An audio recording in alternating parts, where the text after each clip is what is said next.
ইয়াউমিল আখির, আখিরাতের উপরে, পরকালের উপরে ঈমান।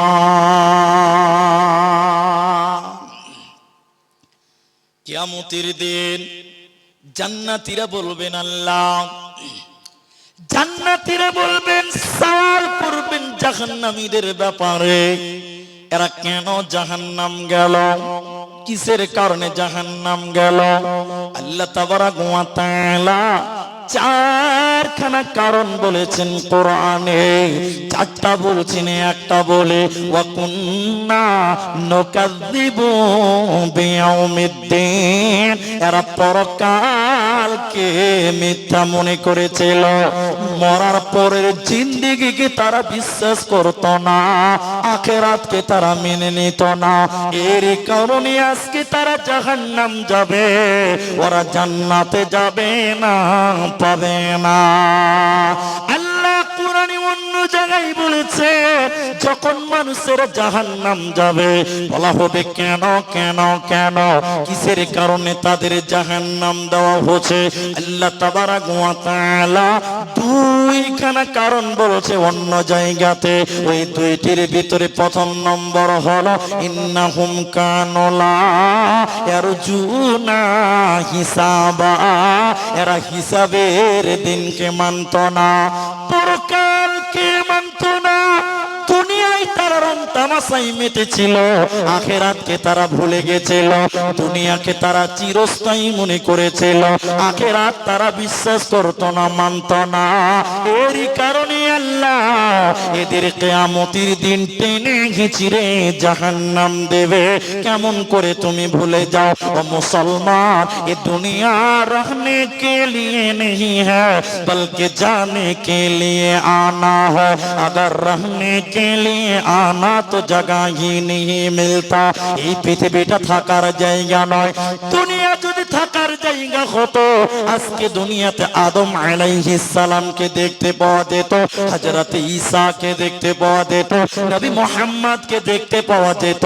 এজন্য দুনিয়া থাকার জায়গা নয়। এই দুনিয়াতে তোমার বাবা এসেছিল, কই তোমার বাবা, এই দুনিয়াতে তোমার দাদু এসেছিল, কই তোমার দাদু। আজকে তুমি আছো, কালকে তুমি থাকবে না। এই ধনমাল ছিল তোমার দাদার, সে মরে গিয়ে আজ হয়েছে বাবার। এই ধনমাল ছিল তোমার দাদার, সে মরে গিয়ে আজ হয়েছে বাবার। বাপের মালেতে তুমি ওয়ারিস হইলে, কাল ছেলে ওয়ারিস হবে তুমি মরে গেলে। ধন ধন করিও না ধন অপরজন, মরিলে তোমার সাথে দেবে না তো ধন। ওতে বন্ধুরে দুনিয়া একটা চেন সিস্টেম চলছে, এ দুনিয়াতে কেউ থাকবো না। ইন্না ইলাইনা ইয়াবাহুম সুম্মা ইন্না আলাইনা হিসাবাহুম। আল্লাহ বলছে আমার কাছে তোদের আসতে হবে আর তোদের হিসাবটা দিতে হবে, অতএব আখিরাত ভুলে যেও না। আল্লাহ বলছেন কোরআনে, ওয়ালাল আখিরাতু খায়রুল লাকা মিনাল উলা, সূরা দোহাতে আছে, ওয়ালাল আখিরাতু খায়রুল লাকা মিনাল উলা। আল্লাহ বলছেন, হে নবী, এই দিনের চাইতে পরজগৎ তোমার জন্য বেশি আরামদায়ক, সুসজ্জিত করে সাজিয়ে রেখেছেন আল্লাহ। তার মানে দুনিয়াই শেষ কথা নয়, মরার পর জিন্দেগিটাই হলো আসল জিন্দেগি। এই দুনিয়া অল্প অল্প অল্প ক্ষুদ্র, কিন্তু মরার পর জিন্দেগিটা হলো চিরস্থায়ী। লা ইয়ামুতু ফিহা ওয়ালা ইয়াহইয়া, সেখানে মানুষের মরণ নাই, সেখানে মানুষের মরণ নাই, সেখানে মানুষের মরণ নাই। তার নাম পরকাল, তার নাম আখিরাত। তাই আল্লাহ বলছেন, যদি মুত্তাকি হবে আখিরাতের উপরে তোমরা ঈমান আনো। আর একটা কথা বলে 3 নাম্বারটা বলবো। কিছু লোককে আল্লাহ কিয়ামতের দিন বলবে, এই দাঁড়া, এই দাঁড়া, ওই জায়গাতেই দাঁড়াও, একটু আগাতে দিবে না। এদিকে দেখেন, এদিকে দেখেন, এদিকে। পেছনে হাত থাকবে বাঁধা, পেছন করে হাত বাঁধবে। যে যত বড়ই নেতা হোক, নরেন্দ্র মোদী হইলে উপায় নাই, এরকম আল্লাহ দাঁড় করবে, দাঁড়াও, দাঁড়িয়ে যাবে, পেছনে করে হাত বানবে আল্লাহ। আর তখন আল্লাহ বলবেন, ফেরেশতাদেরকে বলবেন, এদিকে এদিকে এ মালাইকা, জাহান্নামকে তোমরা কিয়ামতের ময়দানে নিয়ে এসো। জাহান্নামে 70,000 লাগাম আছে, প্রত্যেকটা লাগামে 70,000 করে ফেরেশতা আছে, বলুন সুবহানাল্লাহ। ফেরেশতারা জাহান্নামকে টেনে টেনে টেনে টেনে টেনে টেনে কিয়ামতের ময়দানে উপস্থিত করবেন।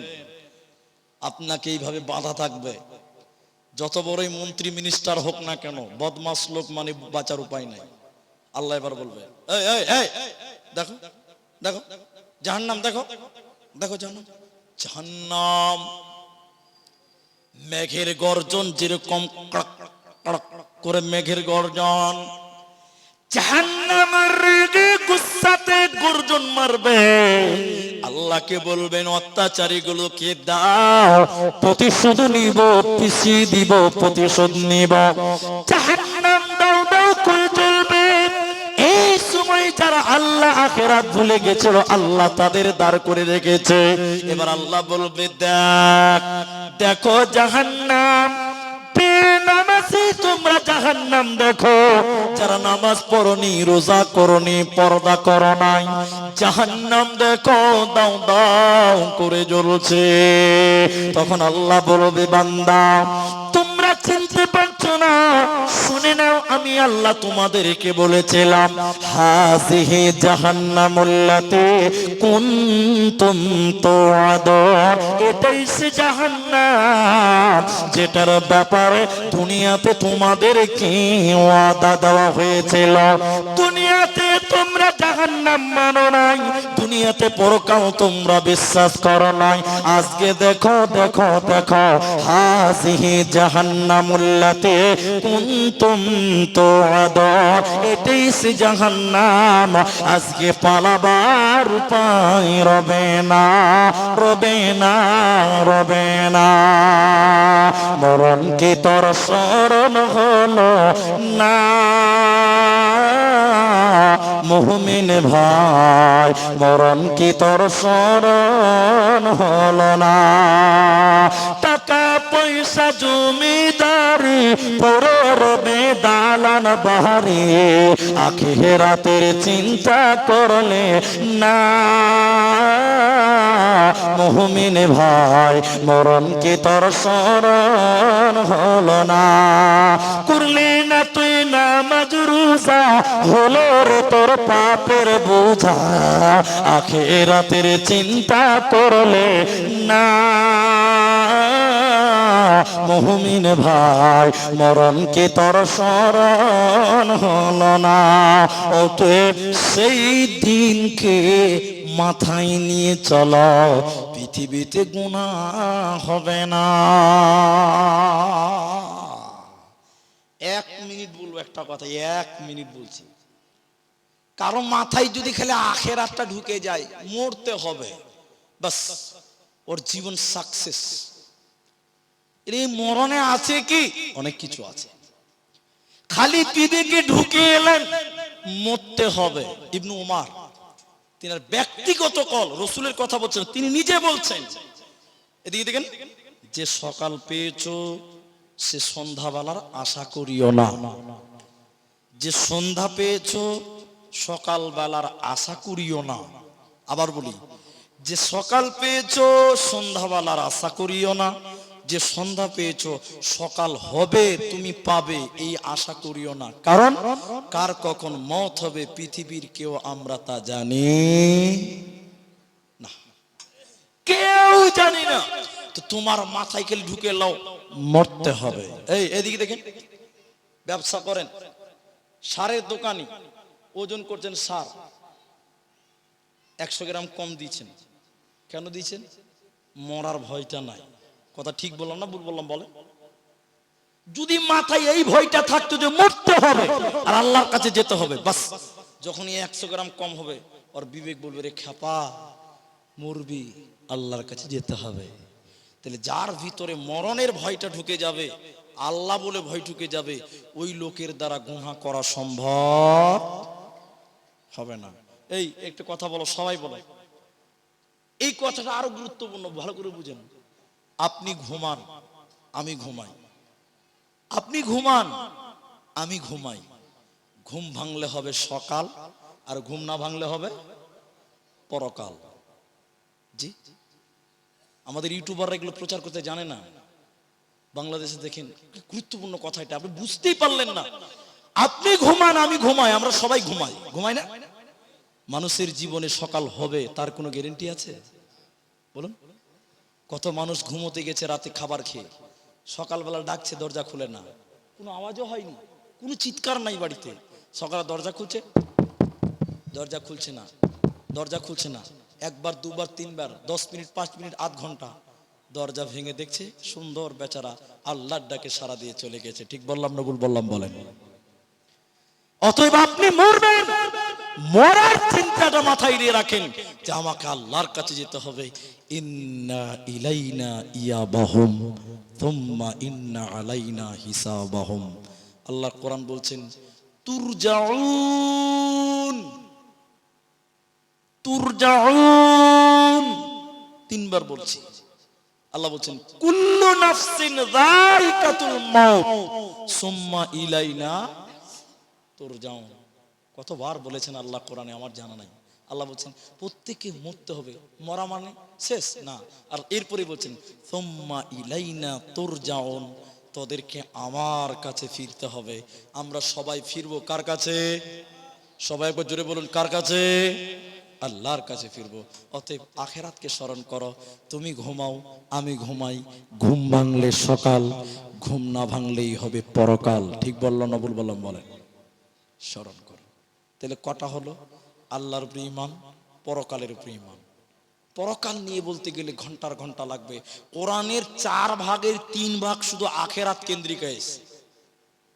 4 ভাগের 3 ভাগ শুধু পরকাল কেন্দ্রিক আল্লাহ আয়াত নাযিল করেছে। বলুন সুবহানাল্লাহ। এরপরে আল্লাহ বলেন মুত্তাকি বান্দাকে শোনো, ওয়াল মালাইকা, আমার ফেরেশতাদের উপরে ঈমান। এটা বেশি টাইম নেব না, সত্যি করে বলে দিচ্ছি শুনেলেন। আল্লাহর কোটি কোটি ফেরেশতা আছে রে, ওই ফেরেশতাগুলির উপরে তোমাদের ঈমান রাখতে হবে যদি তোমরা মুত্তাকি হতে চাও। একটা উদাহরণ দিব, বেশিক্ষণ লাগবে না। কোরআন দেন ভাই, একটা উদাহরণ দিলেই বুঝতে পারবেন ফেরেশতাদের ঈমানটা কেমন। আচ্ছা বলুন, সবাই বলবেন আমাদের নবীর নাম কি? সকলে বলুন নবী মুহাম্মদুর রাসূলুল্লাহ। এই কোরআনটা কার উপরে নাজিল হয়েছে? নবী মুহাম্মদুর রাসূলুল্লাহ।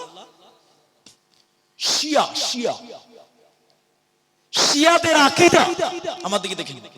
ওরা বলছেন এই কোরআনটা আল্লাহ জিবরাইলকে বলেছিলেন, জিবরাইল তুমি যাও, এই কোরআনটা নিয়ে তুমি হযরতে আলীকে দিয়ে দাও। এটা আমার কথা না, এটা শিয়াদের আকীদা। জিবরাইলকে নাকি আল্লাহ বলেছিলেন, জিবরাইল তুমি যাও, এই কোরআনটা হযরতে আলীকে দিয়ে দাও। বলুন নাউজুবিল্লাহ। বলছে জিবরাইল বদমাশ, নাউজুবিল্লাহ, আস্তাগফিরুল্লাহ। বলছে জিবরাইল মিথ্যুক, কাযযাব, মিথ্যা করেছে, লুকিয়েছে। জিবরাইল এই কোরআনটা আলীকে না দিয়ে দিয়েছে নবী মুহাম্মদুর রাসূলুল্লাহ। শিয়ারা বলছে নবী হতো তো আমাদের আলী হতো। খালি ফেরেশতার উপরে মিথ্যা আরোপ করার কারণে তারা কাফের। তাই আল্লাহ বলেন যদি তোমরা মুত্তাকি হবে, কোটি কোটি ফেরেশতা আছে রে, ওয়াল মালাইকা, এই ফেরেশতাগুলির উপরে তোমরা ঈমান আনো। চতুর্থ নম্বর শুনে নেন, 5টা ঈমানের কথা বলবো। চতুর্থ নম্বর শুনেলেন, আল্লাহ তাবারাক ওয়া তাআলা বলেন ওয়াল কিতাব আমার যত আসমানি কিতাব আছে, যেমন ধরেলেন কোরআন, আল্লাহ বলেন কোরআনের উপরে তোদের ঈমান রাখতে হবে যদি তোমরা মুত্তাকি হতে চাও। সবাই বলেন, সবাই বলবেন এই কোরআনে কোনো ভুল আছে? এত আসতে বলছেন, ভুল আছে নাকি তাহলে? তো সবাই বলুন কোরআনে কোনো ভুল আছে? নেই। আল্লাহ বলেন ওয়াল কিতাব বামানা ওয়াল কোরআন, এই কোরআনের উপরে তোমরা ঈমান আনো। কেন কেন কেন? মুশরিকেরা এই কোরআনের উপরে তারা ঈমান আনে নাই। মক্কার কাফিররা, মক্কার কুফাররা বলেছিল এই কোরআনটা আল্লাহর কালাম নয়, এটা নবী মুহাম্মদ বাড়িতে বসে বসে বানিয়েছে, এটা আল্লাহর কালাম নয়, এটা নবী বানিয়েছে।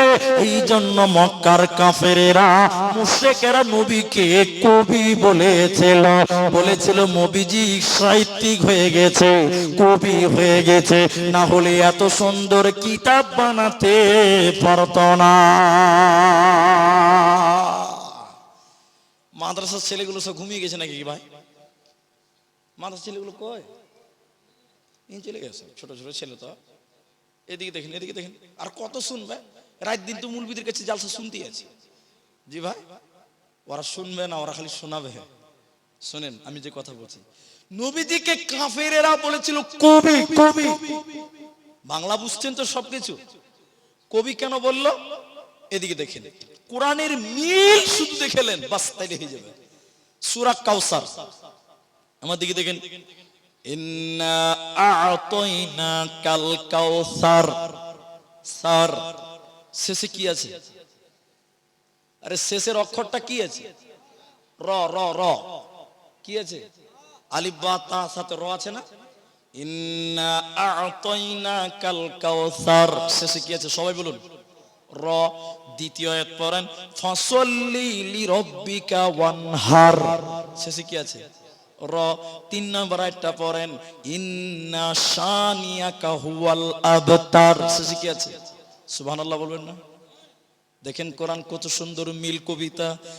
নবীকে কবি কেন বলেছিলেন? দেখেন কোরআন, কোরআন বলছে ওয়াশ-শামসি ওয়া দুহাহা ওয়াল কমারি ইদা তালাহা ওয়ান নাহারি ইদা জাল্লাহা ওয়াল লাইলি ইদা ইয়াগশাহা ওয়াস সামাই ওয়া মা বানাহা ওয়াল আরদি ওয়া মা তাহাহা ওয়া নাফসিন ওয়া মা সাওয়াহা।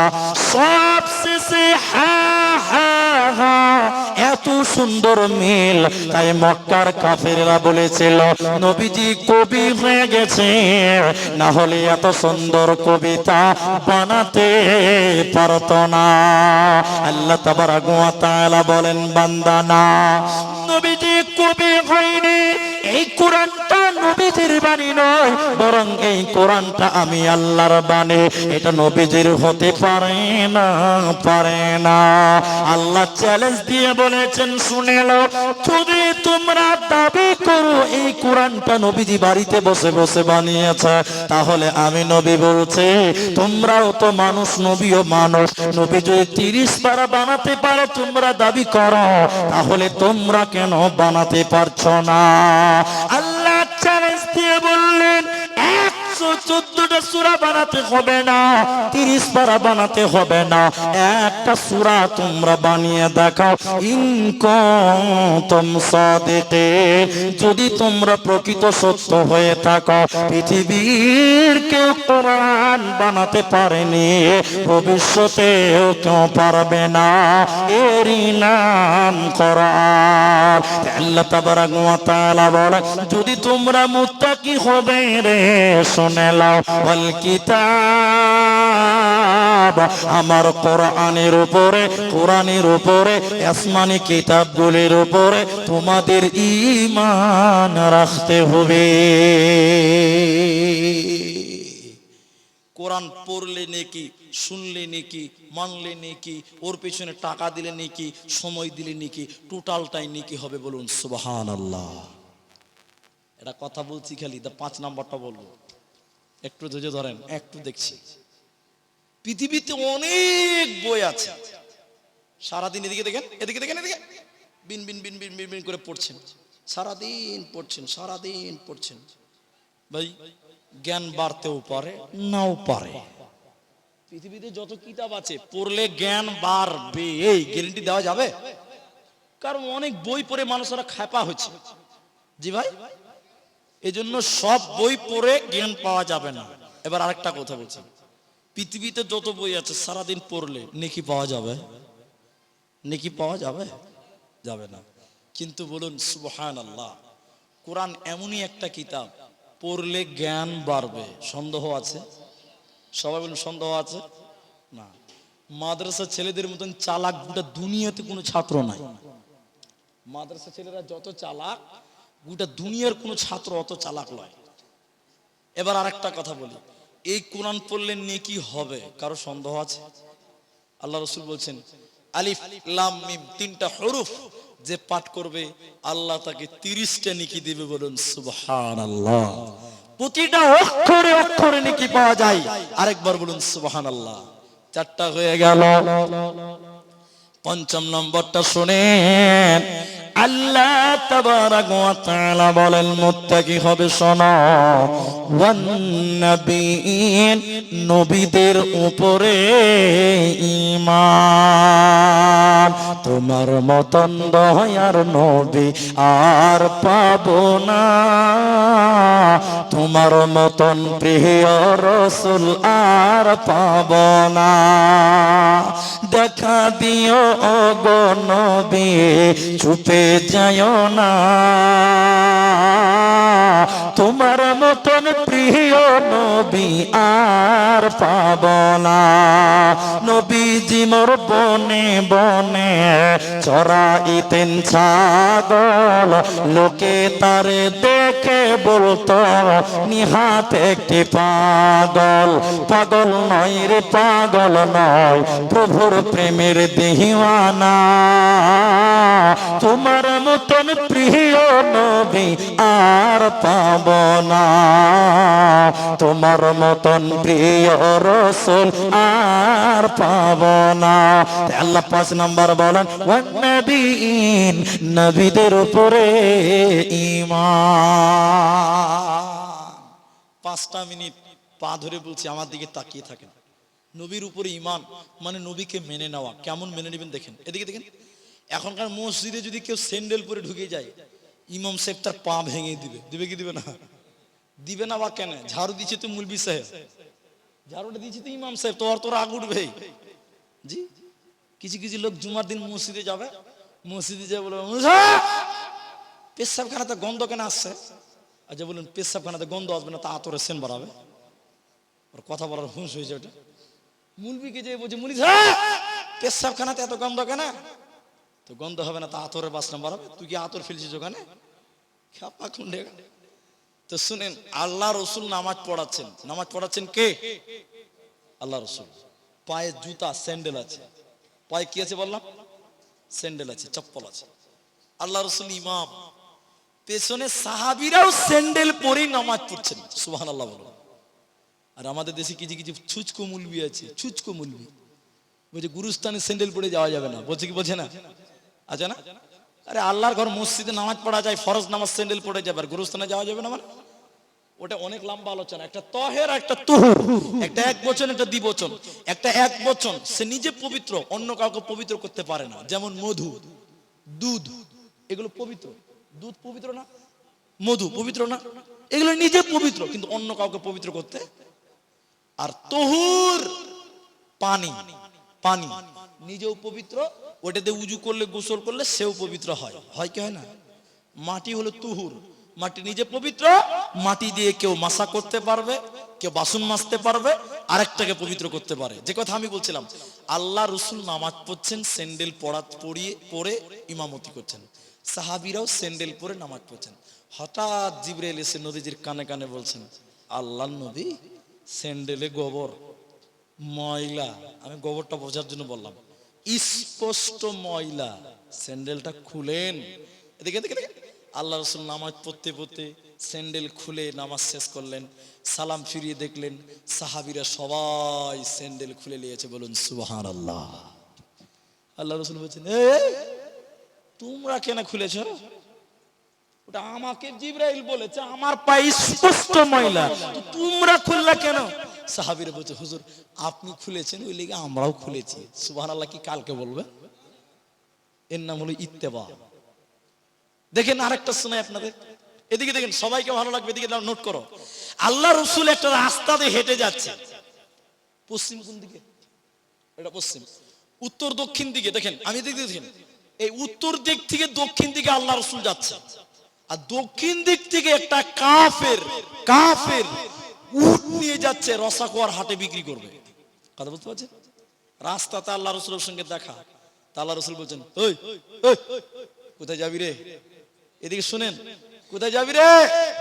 তো বলছে হুজুর রাসাকোয়ার হাট চললাম, বিক্রি করব। বিক্রি করবি? তো কয় টাকা নিবি? তো বলছে 12 দিরহাম দিবেন। আল্লাহ রসুল বলছে 10 দিরহাম দিব। একটু মুখ খুলেন, কয় দিরহাম বললাম? এই হয় ভিডিও বন্ধ করো নালে বসে যাও। 10 দিরহাম কত বললেন? ঠিক আছে। আল্লাহ রসুল বলছে আমি তো টাকা নিয়ে আসিনি, উটটা তুই আমার বাড়িতে বেঁধে দিবি, টাকা নিয়ে ঘর যাবে, কোনো সমস্যা? এবার আপনারা বলুন, এদিকে দেখেন দামদার হয়েছে কি হয়নি? দামদার হয়নি এখনো। এবার আল্লাহ রসুলের পেছন পেছন বাড়ি যাচ্ছে, এমন সময় রাস্তাতে একটা মুনাফিকের সঙ্গে দেখা হয়েছে। মুনাফিক কত খাচ্চর জানেন তো? ওই এমন ডেঞ্জারাস মাল, ও যে কোন গুলমাল পাকাবে তো কেউ জানে না। মুনাফিক এসে ঘোড়া মারছে উটওয়ালাকে, কাফেরকে, এই এই কত দাম হলো, কত কত কত? মুনাফিকের উত্তর দিচ্ছে কাফের 10 দিরহাম। কত হয়েছে? তখন মুনাফিক বলছে মাত্র 10 দিরহাম, এটার দাম তো মোটামুটি 16-17 দিরহাম হতো। কাফের মনে মনে বলছে যা সালা, তাহলে 7 দিরহাম লস। ঝামেলা শুরু হয়ে গেল। তখন এবার উটওয়ালা কাফের বলছে আল্লাহ রসুল বলছে কি হলো রে? হুজুর দামদারটা ঠিক করে নেওয়াই ভালো, বাড়িতে যে ঝামেলা না করাই ভালো। এই যে দামদার হয়নি। আল্লাহ রসুল বলছে তোর সাথে যে দামদার হয়েছে রে, না ও কথা বললে চলবে না, দামদার ঠিক করে নেওয়াই ভালো, বাড়িতে যে ঝামেলা হবে। ও তো ইমান নাই, বেঈমান। একটা সাহাবী দেখছে কি ব্যাপার, ও রাস্তার সাইডে দাঁড়িয়ে দেখছে কি ব্যাপার, নবী বলছে দামদার হয়েছে, বলছে হয়নি। অনেকক্ষণ কথা বলার পর লাস্টে কাফের বলছে হুজুর আপনি যে বারবার বলছেন দামদার হয়েছে, তা আপনার কোনো সাক্ষী আছে? বাস, আজকে যদি সাক্ষী না থাকে তাহলে প্রমাণ হবে নবী মোহাম্মদ মিথ্যা কথা বলেছিল, প্রমাণ হবে না? কাফের বলছে আপনি বারবার বলছেন দামদার হয়েছে, আপনার কাছে কোনো সাক্ষী আছে? ওই যে রাস্তার ধারে একজন সাহাবী দাঁড়িয়ে দাঁড়িয়ে শুনছে, ও এবার বুক উঁচু করে বলছে আমি সাক্ষী দিয়েছি, উঠ ছাড় না তো চামড়া তুলে নেবে। এবার ভয়ে উঠ ছেড়ে দিয়েছে, টাকা লে ঘর চলে গেছে। আল্লাহ রসুলের মাথা কাজ করছে না। এদিকে তুমি কি করে সাক্ষী দিলা, তুমি তো কিছু জানোই না। ও তো ছিলই না রে খাপা, ও তো লাস্টে ঝগড়াটা দেখলো। আল্লাহ রসুল বলছে কি তুমি কি করে বললা বলো? দেখেন এদিকে দেখেন, ইমান, রসুলের প্রতি ইমানটা দেখলেন। এবার সাহাবী বলছেন আল্লাহর নবী গো আপনি বলেছেন নামাজ পড়ো জান্নাত পাবে, আমরা কোনোদিন জান্নাত দেখি নাই। আপনি বলেছেন বিশ্বাস করেছে, আপনি বলেছেন মূর্তি পূজা করিও না জাহান্নাম যাবে, আমরা কোনোদিন জাহান্নাম দেখি নেই, আপনার কথা বিশ্বাস করেছে। আপনি বলেছেন কিয়ামতের দিন আল্লাহর সঙ্গে দিদার হবে, আল্লাহর সঙ্গে সাক্ষাৎ হবে, আমরা কোনোদিন আল্লাহ দেখি নাই। দয়াল নবী গো আপনাকে বিশ্বাস করে পুরো ঈমান দাঁড়িয়ে আছে, এরকম আপনার মতন লোক একটা উটের ব্যাপারে মিথ্যা কথা বলবে, এটা কোনোদিন হতে পারে না, পারে না, পারে না। এজন্য আমি চোখ বন্ধ করে সাক্ষী দিয়েছে নবী মুহাম্মদ মিথ্যা বলতে পারে না। এ ছিল সাহাবীদের রাসূলের প্রতি ঈমান। মুখ খুলেন সবাই বলেন, কাফেররাও বিশ্বাস করতো নবী সত্য বলে, বিশ্বাস করতো না? বলুন, বলে না? দেখেন উমাইয়া, উমাইয়া নাম শুনেছেন? মুনাফিকদের সর্দার, লিডার। আল্লাহ রাসূল ওর বাড়ির সামনে দিয়ে যাচ্ছে, উমাইয়া ছানি খিলাচ্ছে, ছানি, ছানি না ছানি বলে আপনাদের দিকে বুঝতে পারি না, ছানি, ছানি ওই গরুকে উটকে খিলাচ্ছে ছানি। আল্লাহ রাসূল সামনে দিয়ে হেঁটে যাচ্ছে, এদিকে দেখেন, এদিকে উমাইয়া কাফের মুনাফিক আল্লাহ রাসূলকে দেখে বলছে, এই বেটা মোহাম্মদ, এই যে উটকে খিলাচ্ছি না, এই উটের উপরে চেপে আগামী জিহাদে তোকে মারবো। কাকে বললেন? কাকে বললেন? আল্লাহ রাসূলকে বললেন। আল্লাহ রাসূল শুনে মাথাটা নিচু করলেন, এদিকে দেখেন, মাথা চেড়ে বলছেন, চাচা। আল্লাহ নবী বলছেন উমাইয়াকে, চাচা, আগামী জিহাদে তুমি মরবা, আমি নবী মোহাম্মদ তোমাকে বললাম। যেই বলে দিচ্ছে আগামী জিহাদে মরবা, উমাইয়ার ভিতরে দাগাম দাগাম দাগাম দাগাম দাগাম দাগাম, ভয়ে টেনশনে খাওয়া দাওয়া বাদ দিয়ে দিয়েছে। উমাইয়ার স্ত্রী বলছে, কি বাবা তোমাকে রোগা রোগা লাগছে কেন? বলিস না রে খেপি, মোহাম্মদকে বলেছিলাম তোকে মারবো, উফের আঙুল তুলে বলছে আগামী জিহাদে তুই মরবি। উমাইয়ার স্ত্রী মাথায় হাত দিয়ে বলছে, আর উপায় নাই, যে বলেছে। উমাইয়া বলছে যে আমি যুদ্ধেই যাব না, দেখি আমাকে মারে কি করে, ও তো কম বদমাইশ নয়। সবাই যুদ্ধে যাচ্ছে, উমাইয়া কিন্তু যায় নাই। মুনাফিকরা বলছে, কই লিডার কই, ডাক ডাক ডাক ডাক। উমাইয়া বাড়ি দরজায়, ও তখন ঘরের ভিতর থেকে বলছে, কি হলো? আস্তে করে বলছে, জিহাদে যাবি না? শরীর খারাপ। আচ্ছা বলুন, শরীর খারাপ হয়েছে? একটু বলুন, শরীর খারাপ হয়েছে না মরার ভয়? তখন লোকেরা বলছে, শরীর খারাপ, নাটক শুরু করেছ, যা মোহাম্মদের পা ধরগা, যা গোলামি করগা। উল্টা পাল্টা বলে দিয়েছে, রাগ সামলাতে পারেনি। উমাইয়া আর স্ত্রীকে বলছে, তালোয়ারটা দে তোকে। তালোয়ার নিয়ে চলে গেল। হযরতে বেলালকে কুপিয়ে হত্যা করেছিল। সবাই জুড়ে বলুন নারায়ে তাকবীর। তাহলে সে ছিলেন একজন মুনাফিক কাফের, সেও বিশ্বাস করতো আমার নবী যা বলে তা সত্য কথাই বলে। বলুন সুবহানাল্লাহ। তাহলে কটা বললাম? কটা হলো? 5টা হলো। আল্লাহর উপরে ঈমান, আখিরাতের উপরে ঈমান, ফেরেশতার উপরে ঈমান, কোরআনের উপরে ঈমান, আর নবীন, নবীদের উপরে ঈমান। মোহাম্মদপুরের মায়েরা ভাইয়েরা, এখন ঘড়িটা বাজে কটা? পাক্কা 12। আরো আধা ঘন্টা লাগবে, আর 5টা আছে ইনশাআল্লাহ। বলুন তাহলে তো বলবো। এবার তাকবীর দিন তো, হাত তুলে বলুন নারায়ে তাকবীর। আধা ঘন্টা টাইম বসবেন তো বলুন ইনশাআল্লাহ। 5টা আমল, 5টা ঈমান বললাম, 5টা আমল শুনেলেন। এটা বেশিক্ষণ লাগবে না, আধা ঘন্টা টাইমে গুনিয়ে দেব।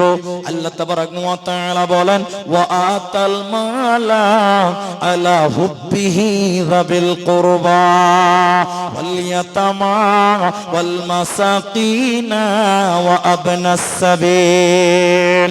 আল্লাহ তাবারাক ওয়া তাআলা বলেন, প্রথম নাম্বার আমল হলো মাল দান করতে হবে আল্লাহর মহব্বতে। কোথা কোথা দেবে?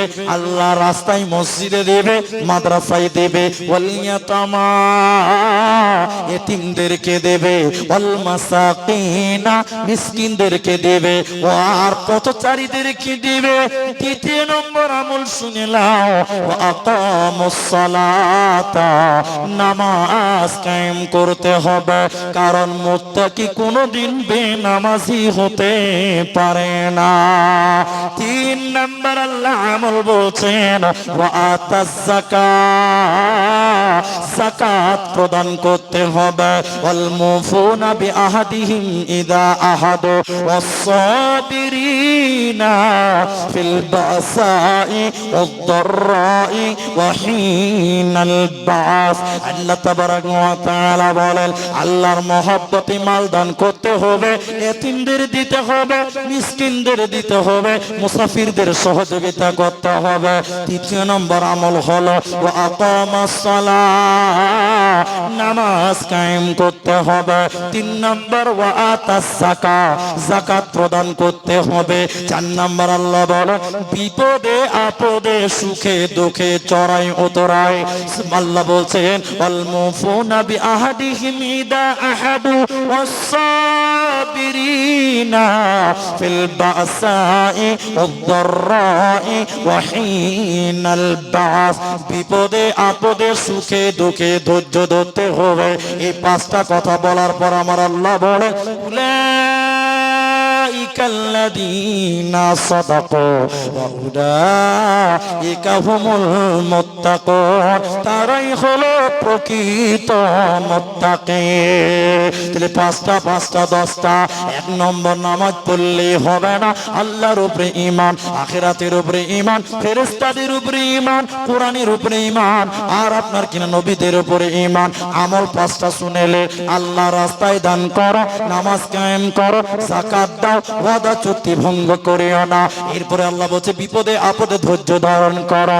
এই 5টা 10টা চার ভিতরে এসে যাবে। আমার আল্লাহ বলেন উলাইকাল্লাযীনা সাদাকু, এই লোকেরা হলো প্রকৃত সত্য। ওয়া উলাইকা হুমুল মুত্তাকুন, এরাই হলো প্রকৃত মুত্তাকি। আর আমার আল্লাহ বলেন ইন্নালিল মুত্তাকিনা মাফাজা, নিশ্চয়ই মুত্তাকিরা বেঁচে গেছে, এদের মরার পরে কোনো চিন্তা রবে না, রবে না, রবে না।